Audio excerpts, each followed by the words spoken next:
preparing. There we go.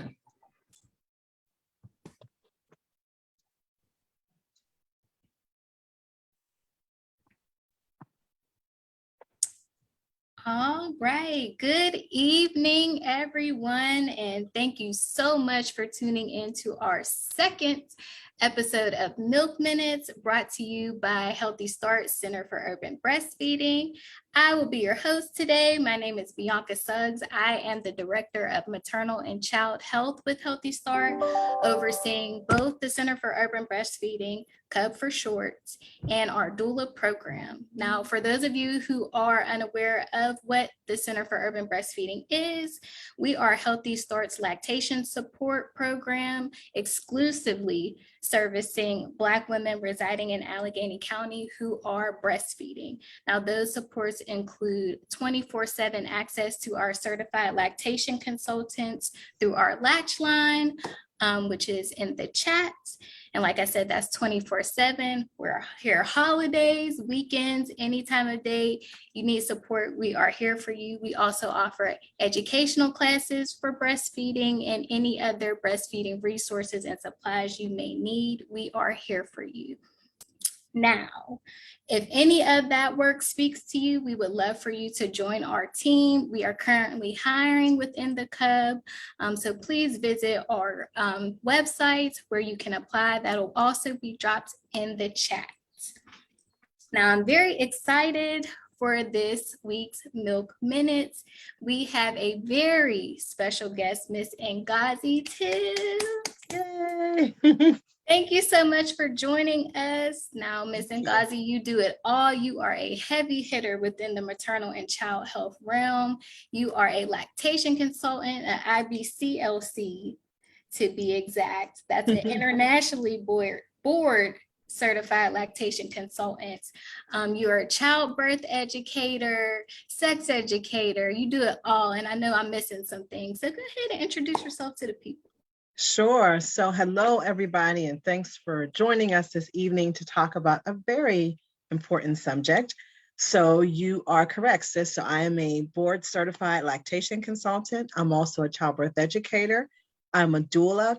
I'm also, in my newer role, I am an infant and early child mental health consultant with the state. I am a master sexpert. I am a master stretchologist, so I'd love to tell you more about that too. I'm a relationship coach, and I really love doing this work. And also, I added some additional things to my skill set, health and nutrition coaching. So it sounds like a lot. It's a lot, but you know what? It's all under the umbrella of supporting the healthy family. Yes, you do it all. We're so excited to have you today. So this week's topic is breastfeeding and intimacy. Now, I breastfed my son, and through my prenatal research, through my days and nights crying about how to produce more milk, I have never came across this topic. And when I think of intimacy, and I'm sure other people think of it too, when I think of the word intimacy, I think of a romantic partner. So how would you define breastfeeding and intimacy? Yes, very good question. So intimacy, a synonym for intimacy is just closeness. So often when people are thinking of breastfeeding, they're thinking of that birthing parent and that baby, and that's it, right? But if that birthing parent has a partner, they're part of the equation as well. So, you know, after having a baby, you're physically, you're emotionally exhausted. How do you make time for yourself and for your partner? And that's where that breastfeeding and intimacy conversation occurs. Now, in some parts of the world, when a birthing parent is breastfeeding, you know, intercourse is off hands. The concern in some of our cultures, even on the mother continent, is that when a woman is breastfeeding, that's her first priority. They don't want to take any energy away from what the baby needs, right? So it's understandable, you know, different cultures do different things. And we know that breastfeeding requires a lot of emotional and physical energy. Yes, so if you are a breastfeeding parent and you still want to be intimate with your partner, what does that look like?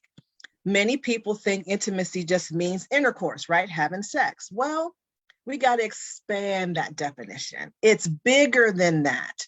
I also teach a class about the art of hand holding and the art of kissing, right? So that's intimate. Having a quiet meal with your partner can be a very intimate act. So how do you do that when you're a new parent? I'm so glad you asked, right? How do you do that? Well, you really want to schedule that time. So I didn't say this in my intro, but I am a mother of 5 and I am a grandmother of 1. And I've been married a long time, 31 years. Ooh. And sometimes I look at my husband and I go, babe, how did we do this? Because I love my grandson, but girl, when he go home, I'm tired. I said, how did we, we need a nap. Like, we're older now. We're in our 50s and our 60s now. So we're like, whoa, child, we tired. How did we do it? We made time, even when we had a little nursing baby, to still have that close, intimate time. So after the kids would go to bed, we would have a quiet meal together. We would hold hands. We would watch our favorite TV program together. That way we still stayed connected. Because when you're exhausted, the last thing on your mind is having sex. Let's just be honest, right? So the male partner might be like, yeah. And the female partner might say, well, that's nice, but not today.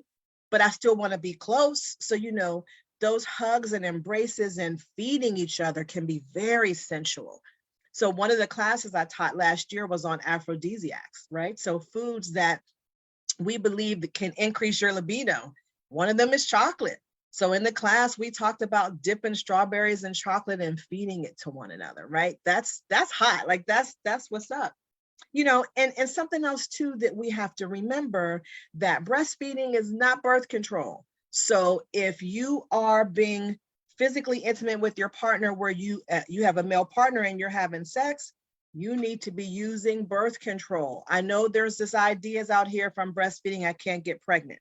That's actually not true. If your baby is sleeping through the night, if your baby's taking a pacifier, if your baby's taking a bottle, like if you are pumping, if your periods have returned, most likely your fertility has returned. So we don't want to take that chance. If you are a breastfeeding parent and you are having physical sex with a male partner, you need to be using birth control. Like, that's really important.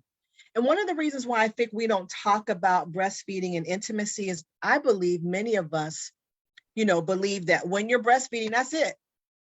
The baby is the focus. Well, you're still a person that has emotions. You're still a person that has needs. It just may look a little different. And the ideal time to be physically intimate again is when you and your partner have had that conversation. If you are female, if you are no longer bleeding, meaning that extra blood that you have after the baby is born called lochia, if that has stopped and you've had that conversation with your provider and your partner, then it's okay to resume intercourse. But I got to tell you, if you're a breastfeeding parent, lube is your friend, right? We grown folk in here.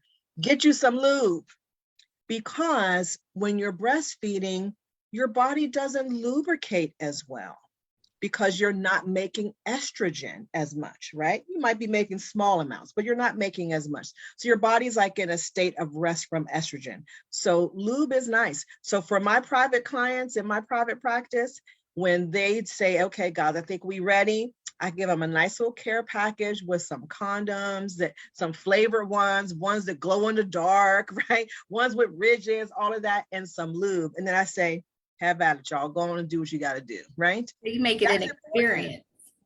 Yes, but that's important. Many folks don't have that conversation. Like you said, if you Google stuff, you may not get a whole lot of information. I am very grateful for my midwives who 29 years ago, because that's how old my firstborn is, 29 years ago, they had that conversation with my husband and me. And I'm really, really glad that they did, because it prepared us for what that may look like. And sometimes intimacy might be y'all hug and kiss and be like, babe, I'm tired too. Y'all go to sleep, but you connected, right? You had that wonderful connection time.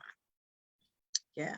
It's really good information. Now, I've heard like some myths or some conversation that sometimes breastfeeding can be very territorial when it comes to like your intimate partner and the baby. Yes. Can you speak to a little bit to that?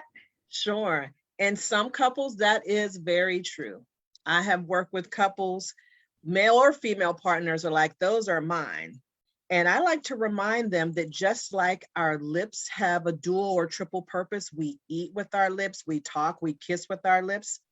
Breasts can have, or chest can have a multiple purposes as well for the baby and for the partner. So I like to talk to couples about that when they're pregnant, that the baby gets first dibs because this is the baby's life source. We got to let the baby eat. And then I like to talk to partners, female partners, how they feel about their partner touching their breast. Because some feel what we call touched out. The baby's been at the breast all day.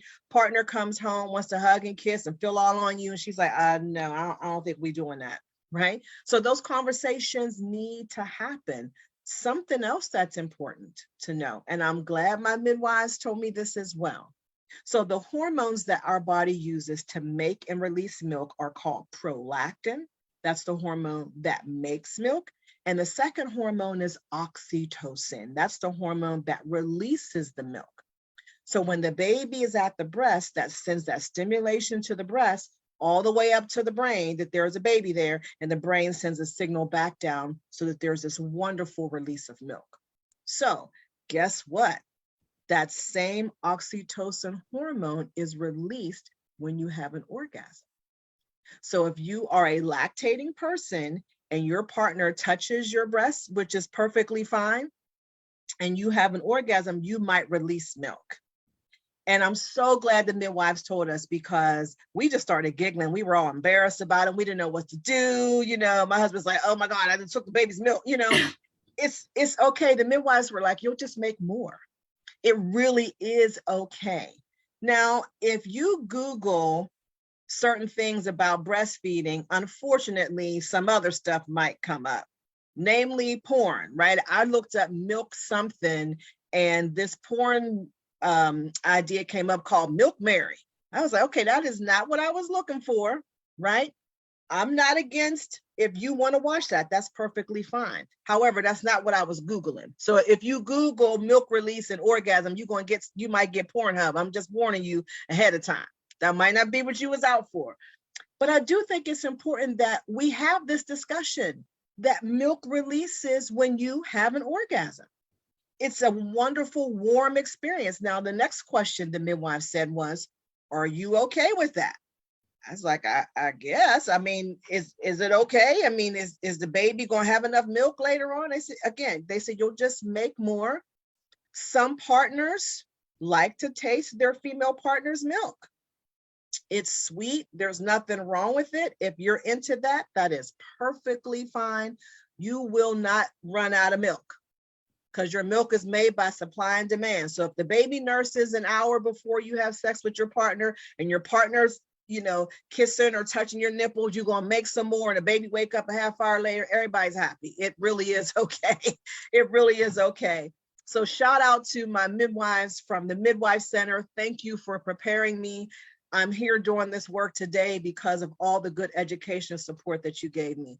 So, you know, we got to get more comfortable talking about our bodies. We're so hung up about it. We have this sacred secular split between our ideas about our bodies. How do you think the baby got there?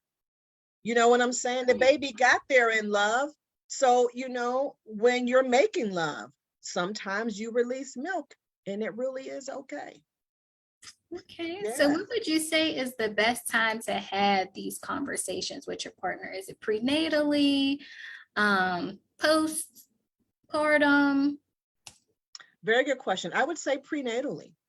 So with my private clients, so if they hire me as their childbirth educator, we are having these conversations while we're discussing pushing. You know, what is pushing going to be like? Or what if I want an epidural? Like, this is all part of the conversation. So I have a very holistic approach to childbirth education, because just how the baby got in there, we're going to talk about when the baby is out. How do you resume that closeness with your partner? So prenatally is an ideal time. If you're a little bit embarrassed about it, talk to your provider about those conversations while you're in an appointment. Just say, hey, I'm a little nervous about talking to my partner about this. Can you bring it up? That way we can have a conversation. And that's perfectly fine. So, folks that, I work closely with prenatal providers, midwives, OBs. I work with them and nurse practitioners. So I even did a class recently about breastfeeding, nutrition, and intimacy. We talked about all of that, bringing food into the equation. How do you keep yourself strong and active after you have a baby? Many folks don't realize that you're burning 300 to 500 calories a day when you are breastfeeding. That's a lot of calories. Mm-hmm. So you want to replace those calories, put good calories back into your body. So when you want to have sexy time later on in the evening, you got some energy, right?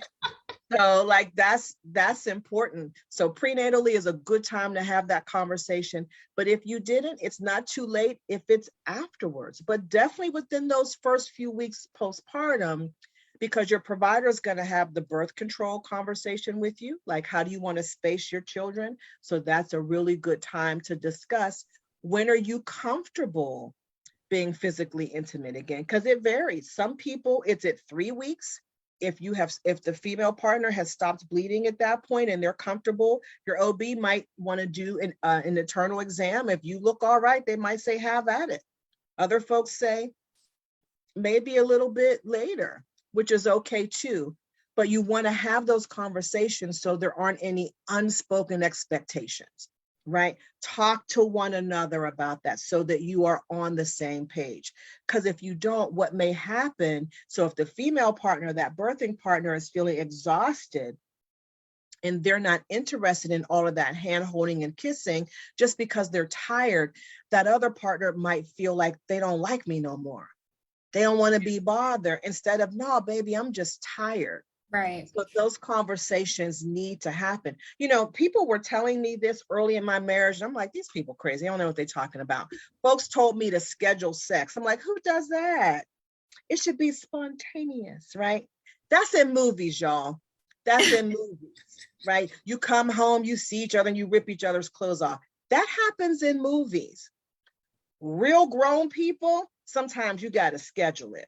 Be like, babe, I don't got to get up on Thursday until 9 o'clock, right? So when the kids go to school, it's about to go down, right? Right? That's important.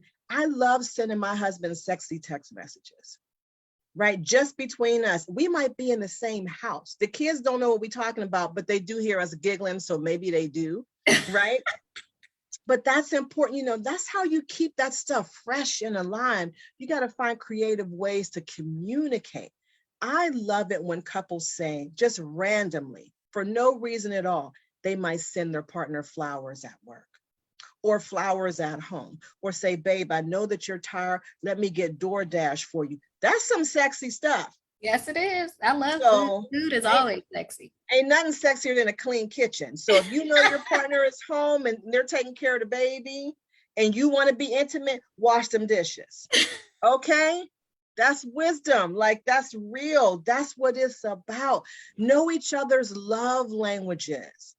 So for me, my love language is acts of service. So if my husband puts gas in the car for me, right, the night before, so when I get up in the morning, there's gas in the car, I'm like, yeah, okay, I'm gonna see you later, right? That's what I'm talking about. Or if your love language is touch, when you wake up in the morning, your partner hugs and kisses you and you just feel like on top of the world, that might be your love language. What if your love language are gifts? And it doesn't have to be anything elaborate. What if your partner just made breakfast for you and put a little bow on it and a little piece of chocolate? Right? That might be your love language. So part of our role as a couple, right? Whether you're together, there's 2 of you. I work with polyamorous couples too. Maybe there's 3 of y'all. Know each other's love language so that you can understand how to communicate. Not how you think your partner wants to communicate, how your partner has expressed to you, this is what I like. Here's a good example. It is okay to buy your partner a plant to say, I love you, if your partner loves plants. But what if your partner doesn't love plants, but you love plants? You buy your partner a plant and they kill it in 2 days. Don't get mad. You bought your partner what you think they should have had instead of asking, babe, what can I get for you? Here's a wonderful example. It was Christmas about 4 years ago. If you know anything about me, I'm a huge Prince fan, which is why I got purple lipstick on right now. Okay. I'm a huge Prince fan, okay? We're at the Half Price bookstore. And by the way, if you've never been there, please go, because it is like a field trip. If you love books, go to the Half Price bookstore and go on and just take you a few dollars and get you some good books. So we're there, and I saw this Prince book. It's just a picture book. And you know, Prince was serious about fashion. So all these pictures with him just in different hats and suits, and I was so excited.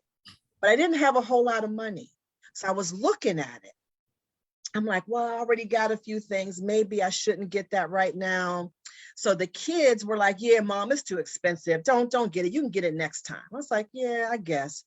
Well, guess what I got for Christmas that year? Under the Christmas tree, my husband got me that book. The kids already knew that he bought it for me. That's why they had to talk me out of getting it, because their dad already got it for me. When I opened this book, opened the gift, I started crying. Aww. Because that was such a beautiful gesture of somebody who paid attention, right? Intimacy is paying attention. Don't give your partner the gift that you want them to have. Give them the gift that you know they would want. My husband knows I love Prince, and he got me that book. I pulled it. It's 4 years later. I pulled that book out and just start giggling. You know, so I might be mad at him that day, but then I look at that book like, nah, he all right. He all right. It's so sweet. That's what's up. That's what's up. Well, thank you, Miss Ngozi. It seems like this topic can be brought in even more. Yes. But thank you for scratching the surface. Like I said, this topic is new to me. I'm sure this provided a lot of insight for our viewers today as well. Good. If you want to plug your information, how people can get more resources, and information, sure, please. So yes, if you want to find me, my website is just sankofalactationservices.com. That's SANKOFA lactationservices.com. But and that's for breastfeeding and childbirth education support. But if you want to learn more about breastfeeding and intimacy, if you want to learn about health and nutrition coaching, my other website is very easy, journeylightercoaching.com. And you can also find me on Instagram. My daughter even got me into TikTok. I don't know what I'm doing yet, but I'm trying, y'all. I'm trying. I'm trying to get on there, and I share my recipes and everything. But please, if you want to get more in depth, reach out to me. And if you saw me here, you get a discount. Let me know. Just say, hey, Ms. Goz, I got to talk to you about some things, right? Reach out to me. You would get a 10% discount if you want to hire me. If you want us to have a few sessions together where we can have these conversations, I'd be more than happy to be there for you.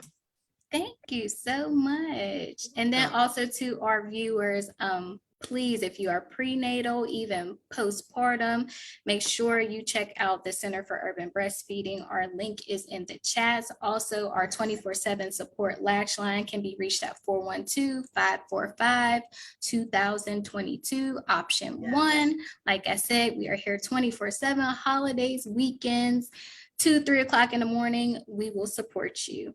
Our next episode of Milk Minutes will be August 2nd, and August is going to be a very exciting month for not only the Cub Milk Minutes as well. We are going to be coming to you each and every Tuesday at 6 o'clock to celebrate World Breastfeeding Month. So be on the lookout for that schedule. Thank you so much for tuning in today, and we will see you next time. Thanks, Ms. Ngozi. Bye, everybody. You're welcome. Bye, everybody.